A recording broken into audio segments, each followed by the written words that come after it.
ಬಿಡಲಾಗಿದೆ ಸರ್? ಯಾವ ಕೇಸ್ ನೋಡ್ರಿ, ಯಾವ ಕೇಸು ಬಿಡೋಕ್ಕೆ ಸಾಧ್ಯ ಇಲ್ಲ, ಬಿಡೋದು ಇಲ್ಲ.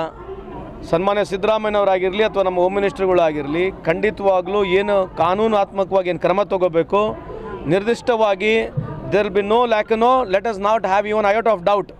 I am promising you we are not going to support any culprits. ಯಾವುದೇ ಕಲ್ಪ್ರಿಟ್ಟು ಕಾನೂನು ಪ್ರಕಾರವಾಗಿ ಏನು ಕ್ರಮ ತಗೋಬೇಕು ಅವ್ರು ಎಷ್ಟೇ ದೊಡ್ಡ ವ್ಯಕ್ತಿ ಇದ್ದರೂ ಕೂಡ ನಮ್ಮ ಸರ್ಕಾರ, ನಮ್ಮ ಮುಖ್ಯಮಂತ್ರಿಗಳು, ನಮ್ಮ ಹೋಮ್ ಮಿನಿಸ್ಟರ್ ತೊಗೊಳ್ತಾರೆ ಅಂತ ಹೇಳಿಕ್ಕೆ ಇಚ್ಛೆ ಬಯಸ್ತೀನಿ. ಬಿಡಲಾಗಿದೆ ಸರ್? ಯಾವ ಕೇಸ್ ನೋಡ್ರಿ, ಯಾವ ಕೇಸು ಬಿಡೋಕ್ಕೆ ಸಾಧ್ಯ ಇಲ್ಲ, ಬಿಡೋದು ಇಲ್ಲ.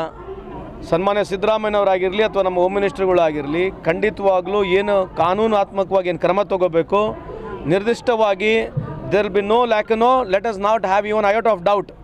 I am promising you we are not going to support any culprits. ಯಾವುದೇ ಕಲ್ಪ್ರಿಟ್ಟು ಕಾನೂನು ಪ್ರಕಾರವಾಗಿ ಏನು ಕ್ರಮ ತಗೋಬೇಕು ಅವ್ರು ಎಷ್ಟೇ ದೊಡ್ಡ ವ್ಯಕ್ತಿ ಇದ್ದರೂ ಕೂಡ ನಮ್ಮ ಸರ್ಕಾರ, ನಮ್ಮ ಮುಖ್ಯಮಂತ್ರಿಗಳು, ನಮ್ಮ ಹೋಮ್ ಮಿನಿಸ್ಟರ್ ತೊಗೊಳ್ತಾರೆ ಅಂತ ಹೇಳಿಕ್ಕೆ ಇಚ್ಛೆ ಬಯಸ್ತೀನಿ.